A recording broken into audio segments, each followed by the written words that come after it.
बहुत अच्छी मूवी है, बहुत सारे फैक्ट्स के बेसिस पे बनाई गई है और 1990 में जो घटना हुई उसे आज तक एक्सेप्ट ही नहीं किया गया। कश्मीरी पंडित कम्युनिटी ने बहुत कुछ सहा है, बहुत कुछ स्ट्रगल रही है। क्या गुजरात फाइल्स के प्रमोट करने प्रधानमंत्री आएंगे? कश्मीरी पंडितों के साथ जो हुआ वही उससे पहले 1984 में सिखों के साथ हो चुका, वही 1989 में भागलपुर वालों के साथ हो चुका। दर्द सबको पता चलना चाहिए। आप किसी को मार दोगे यार, आप चाहोगे कि वो चुप रहे, तो ऐसा कभी नहीं होगा। मैंने भी अपने एक फ्रेंड से बोला कि मुझे ये मूवी देखनी है, लेकिन उसने भी यही बोला कि हॉल जाना सही नहीं है और मैं तुम्हें नहीं जाने दूंगा। तो लोग बहुत घबराए हुए हैं। विवेक अग्निहोत्री एक बीजेपी सरकार समर्थक डायरेक्टर है। बहुत प्रोबेबली चांस है कि इस साल कश्मीरी फाइल्स का बेस्ट डायरेक्टर अवार्ड भी वही ले जाएगा नेशनल का।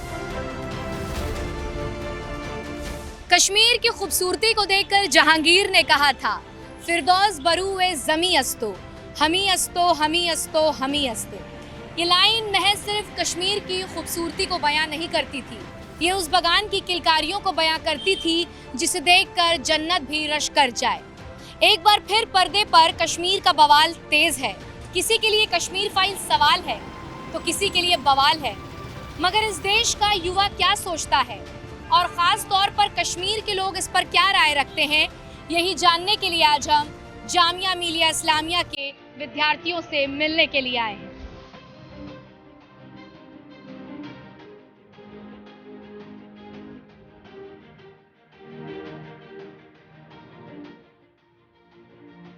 हमारे साथ कश्मीर की ही एक लड़की श्रेया मौजूद हैं, जो हमें बताएंगी कि वो इस फिल्म पर क्या राय रखती हैं। तो सबसे पहले TV9 डिजिटल पर आपका बहुत बहुत स्वागत है Shreya. Thank you so much Alisha ji. तो आपको मैं ये कहूँ कि जिस तरीके का ये माहौल बन रहा है, फिल्म आई है, कई सवाल हैं, नेता से लेकर अभिनेता सभी अपनी राय रख रहे हैं, मगर जो लोग कश्मीर से ताल्लुक़ रखते हैं, जिनका वजूद कश्मीर से है, वो इस पर क्या सोचते हैं? देखिए, मैं पहले एक मूवी आई थी कुछ साल पहले, शिकारा, उसके लिए भी मैंने पहले टिप्पणी नहीं दी थी क्योंकि आप ट्रेलर से किसी मूवी को जज नहीं कर सकते।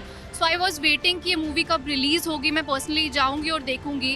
And it is 110% based on real events. Even उसमें मुझे लगता है कम ही दिखाया है जो हम लोगों के साथ हुआ है।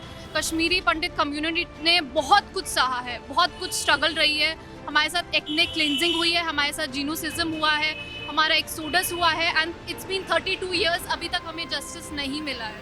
तो आपको ये लगता है पूरे तरीके से इत्तेफाक रखती हैं कि इस फिल्म में जो कुछ भी दिखाया है, और ख़ास तौर पर महिलाओं के साथ, क्योंकि आप खुद एक लड़की हैं, युवा हैं, लिखती हैं, पढ़ती हैं, बोलती हैं, तो आपको इस पर क्या लगता है कि जिस तरीके का एक माहौल बनाया जा रहा है कि इसके तथ्यों के साथ खिलवाड़ किया गया है, इस पर आप क्या कहें? जी नहीं, तथ्यों के साथ बिल्कुल भी खिलवाड़ नहीं हुआ है। इवन अगर आप लोगों ने ये मूवी देखी होगी, जो लास्ट सीन है जहाँ पे एक औरत को मैकेनिकल सॉ से काटा जाता है, मैं बताना चाहूँगी वो गिरजा टिक्कू जी की स्टोरी है, जो एक लाइब्रेरियन थी, वो वापस कश्मीर आई थी, उनको ट्रैप किया गया था बाय द टेररिस्ट, उनके कलीग्स ने मिलकर उनके साथ रेप किया।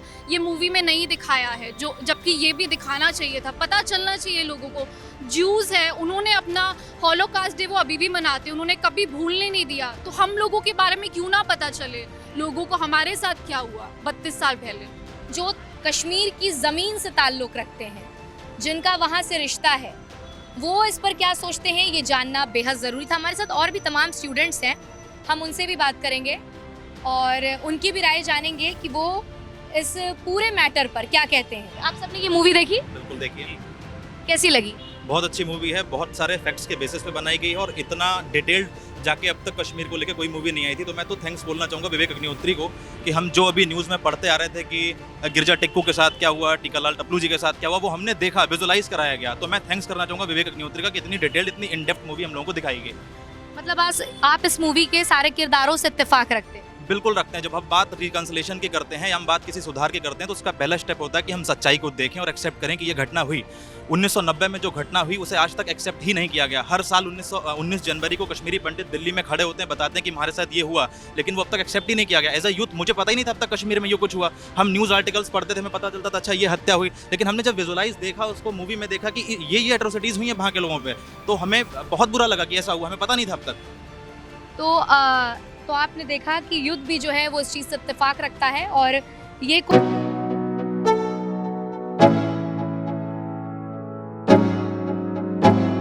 ये पढ़ते हैं, लिखते हैं और अपनी राय बेबाकी से रखते हैं। ये तमाम जितने भी विद्यार्थी हैं, जामिया मिलिया इस्लामिया के स्टूडेंट हैं, आपने कुछ वीडियोस देखे होंगे सोशल मीडिया पे वायरल होते हुए कि कैसे कहा जा रहा है कि मुसलमान की लड़कियों से शादी करो और आबादी बढ़ाओ। आप सब जहनी तौर पर मजबूत लोग हैं।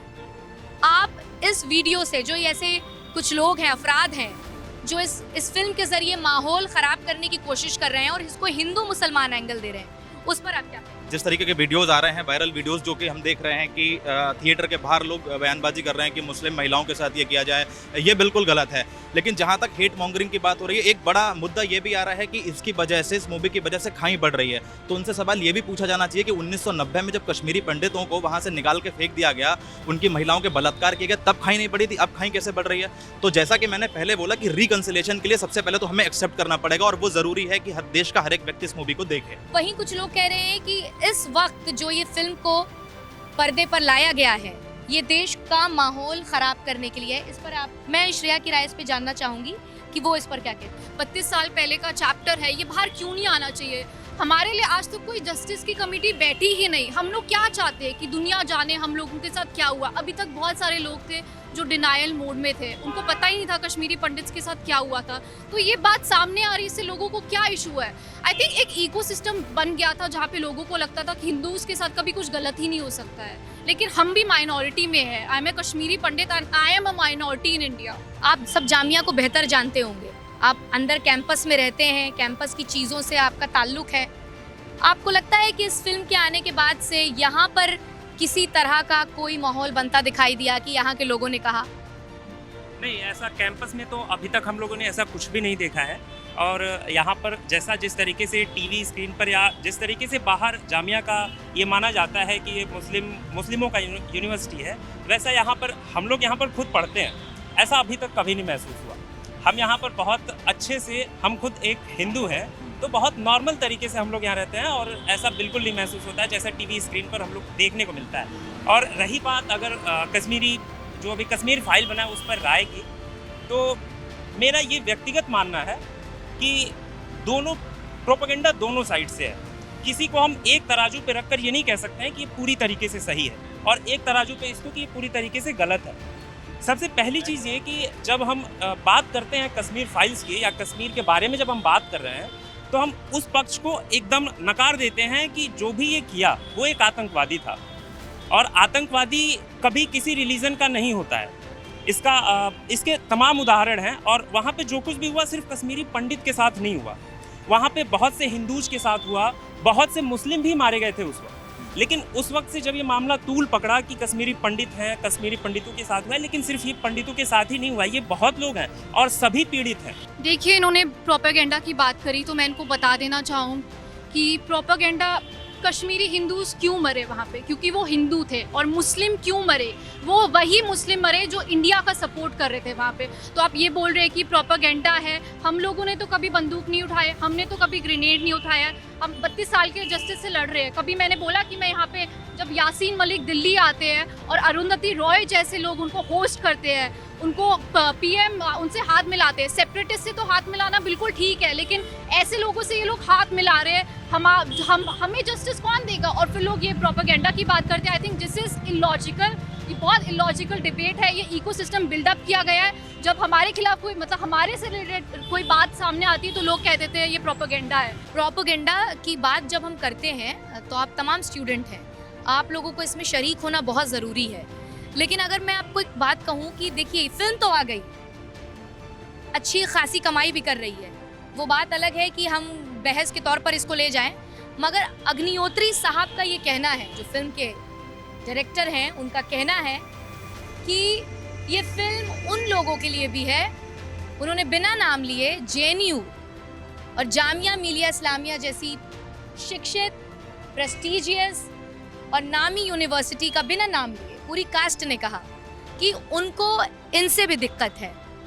लेकिन दिक्कत किस बात की है? आप सब जामिया में पढ़ते हैं, जो एक छवि बनाई जा रही। तो देखिए, प्रोपेगेंडा तो आपको नहीं लगता कि कहीं ना कहीं चल रहा है?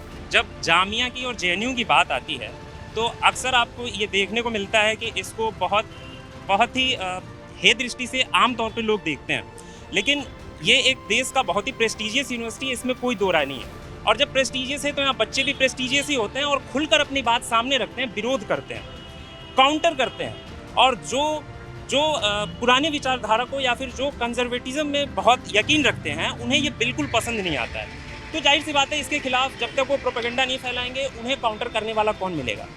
तभी उनके सामने सबसे आसान सा रास्ता होता है कि हम इन्हें आतंकवादी और पता नहीं क्या क्या बहुत से चुन के वो लोग ऐसे शब्द बोलते हैं। अच्छा, अभी थोड़ी देर पहले कह रही थी श्रेया जैसे प्रोपेगेंडा के बारे में, मैं ये नहीं कह रहा हूँ कि पूरी तरीके से प्रोपेगेंडा है, मैं ये नहीं कह रहा हूँ, लेकिन वो पूरी तरीके से सच है ये भी नहीं है। मगर प्रधानमंत्री मोदी ने जिस तरीके से इस फिल्म की तारीफ की, आप सभी को नहीं लगता कि इससे बीजेपी को फायदा है या नुकसान है? अभी आप थोड़ा देर पहले विवेक अग्निहोत्री की बात कर रहे थे। विवेक अग्निहोत्री एक बीजेपी सरकार समर्थक डायरेक्टर है। जो सरकार का स्टैंड बीजेपी जामिया जेएनयू को लेकर रहेगा वही विवेक अग्निहोत्री का रहेगा। उसे नेशनल अवार्ड चाहिए, पहले भी मिल चुका, बहुत प्रोबेबली चांस है कि इस साल कश्मीरी फाइल्स का बेस्ट डायरेक्टर अवार्ड भी वही ले जाएगा नेशनल का। ये बहुत अधिक चांस है, इसमें कोई दो राय नहीं। हम आजकल पहले ही तय हो जाता है कि कौन सी मूवी को इस साल नेशनल अवार्ड मिलने वाला है, किस लिए। और आप थोड़ी देर पहले खाई वाई और वो सब की बात कर रहे थे, प्रोपेगेंडा ये सब की बात कर रहे थे। तो देखिए, जिस तरह से प्रेजेंट करा जा रहा है कि 19 जनवरी को जो एक दिन सब कुछ हो गया एक रात को, और कि ये एक हिंदू मुस्लिम की लड़ाई थी, ये बिल्कुल नहीं है। जैसे एक अशोक कुमार पांडे, हम सबने नाम सुना होगा, उस द कश्मीर पंडित, कश्मीरी पंडित, कश्मीर और कश्मीरनामा, इस जैसे 2 बुक उन्होंने लिखा है। और उनका एक वीडियो भी है 48 मिनट का यूट्यूब पर। मैं उनको कोट कर रहा हूँ, मैं अपनी बात नहीं कर रहा। अशोक कुमार पांडे इतिहासकार है, 2 बुक लिख चुके हैं, दोनों कश्मीर पर, कई बार कश्मीर गए हैं। उनके यूट्यूब पर वीडियो, मैं उन्हीं को कोट करके उन्होंने कह रहा हूँ, जितना उन्होंने बताया कि जो हुआ उस दिन से पहले और उस दिन तक और उसके बाद तक, ऐसा नहीं हो कि एक रात को सब कुछ हुआ और कश्मीरी पंडित को कहा गया कि आप बदलिए और या फिर या तो कन्वर्ट, डाई और लीव। तो ऐसा नहीं था।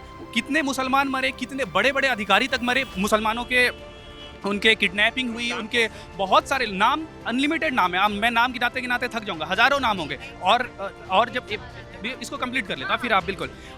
और रही बात खाई की, तो आप कह सकते हैं कि खाई बढ़ेगी, नहीं, कभी नहीं बढ़ेगी। जो समझदार है लोग वो जान रहे हैं कि वो जान रहे हैं कि ये मूवी कितना दर्द बेच के पैसा कमाना चाह रही है या सच दिखाना चाह रही है, वो सब जानते हैं। विवेक अग्निहोत्री के मंशा क्या है किसी को बताने की जरूरत नहीं है। बिल्कुल ऐसी मूवी बननी चाहिए, दर्द सबको पता चलना चाहिए। आप किसी को मार दोगे और आप चाहोगे कि वो चुप रहे, तो ऐसा कभी नहीं होगा। ये भारत है, होना भी नहीं चाहिए, ऐसा कभी नहीं होना चाहिए। कश्मीरी पंडितों के साथ जो हुआ वही उससे पहले 1984 में सिखों के साथ हो चुका, वही 1989 में भागलपुर वालों के साथ हो चुका, वो होता रहा है हर बार ऐसा। हाँ, लेकिन अलग अलग कारणों से लोग मरते हैं, अपना जगह छोड़ के दूसरे जगह आ जाते हैं, लेकिन कभी इसको प्रोपेगेट नहीं किया। मैं भागलपुर से आता हूँ, भागलपुर 1989 में बीभत्स राइट के लिए बहुत फेमस है। लोगों को मार के गोभी के खेत में गाड़ दिया गया।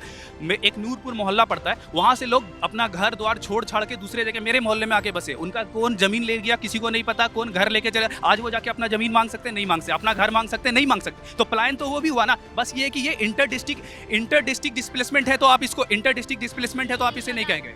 देखिए, ये एक तरीका होता है, दिस इज अ वे कि हम मुद्दे से हट के दूसरी चीज़ों पे बात करें। 3 चीज़ें मैं आपको बताना चाहूँगा। विवेक अग्निहोत्री ने ये मूवी बनाई, सिर्फ 400-500 स्क्रीन पे रिलीज हुई। कोई उद्देश्य ये नहीं था कि इससे बहुत सारा पैसा, पब्लिक ने खुद प्रमोट की। दूसरा, कश्मीर मुद्दे की ये बात कर रहे हैं, कश्मीर मुद्दा देखिए पब्लिक नहीं, मैंने कश्मीर मुद्दा सिर्फ एक जमीन की लड़ाई का मुद्दा नहीं है, it's a clash of civilization. और हमें सिविलाइजेशनल कॉन्टेक्स्ट में से देखना पड़ेगा कि लोगों को इसलिए मारा गया क्योंकि वो हिंदू कम्युनिटी से बिलोंग करते थे, इसलिए उनको वहां से निकलने पे विवश किया गया। इसको हमें सिविलाइजेशनल कॉन्टेक्स्ट में देखना पड़ेगा। बच्ची जो जिसको नाडीमर्ग में परसों 36 सिंहपुरा मैसाकर को उनकी एनिवर्सरी हुई, नाडीमर्ग हुआ, 2 साल की बच्ची इंडियन थी। क्या वो बीजेपी की स्टूज थी? क्या वो बच्ची 2002 में जो प्रेग्नेंट औरतों के पेट से बच्ची को निकाल के आग में फेंक दिया, क्या वो बच्चा? मैं नहीं बोल रहा हूँ कि वो गलत, उनको मारा गया, सब कंडेम करते हैं। क्या गुजरात फाइल्स के प्रमोट करने प्रधानमंत्री आएंगे? क्या वो बोल पाएंगे कि ऐसी मूवी को लोग रोक पाएंगे? नहीं कर पाएंगे। तो क्या सिर्फ तो ये प्रधानमंत्री का जो बाइनरी स्टैंड है, या फिर उसको क्या बोलते हैं, अश्मीर ग्रोवर का मीम है, ये सब दोगलापन है। तो ये बिल्कुल वही है। इस तरीके की बहस नहीं होनी चाहिए। हमें उस जो मेन पॉइंट है उस पर हम हिट क्यों नहीं करते? ये बात हकीकत है कि जो कश्मीर में उन लोगों के साथ हुआ है, उसमें मैं ये नहीं कह रहा कश्मीरी पंडित है या जो नेताओं की बोली नहीं बोल रहा हूँ कि मतलब उसमें मुसलमान भी है। सिंपल सी लॉजिक है, कश्मीर में जो इंसिडेंट हुआ है वो बहुत दर्दनाक था, और अगर वो इस तरीके की मूवी हमारे सामने आती है तो बहुत अच्छी बात है। इस तरीके की ये बातें करना बेवकूफ़ी वाली के मतलब इस टाइम पे ये मूवी नहीं आनी चाहिए थी, या इस तरीके के ये जो राजनीतिक चीज़ें हैं, ये सारी बेकार की बातें। बल्कि जैसा मैंने पहले भी कहा कि इफेक्टिव मोड है, यहाँ पे लोगों को अपनी बात रखनी चाहिए और इस तरीके की मूवी करनी चाहिए। बात ये है कि 2 हिस्सों में बांटना, हमें इस जहालत से ऊपर उठना पड़े। तो मेरी अपनी राय ये है। मिर्जा गालिब का एक शेर है, हर बात पे कहते हो कि तू क्या है, तुम ही कहो ये अंदाज़े गुफ्तगू क्या है। कश्मीर फाइल्स को लेकर बहस 2 हिस्सों में बढ़ गई है, मगर कश्मीर अपने अकेले मुहाने पर खड़ा है। अंजाम चाहे जो भी हो, फैसला चाहे जो भी हो, लेकिन फिल्म हॉल से निकलती चीखें कश्मीर को बयां करती हैं, उसकी कश्मीरियत को नहीं।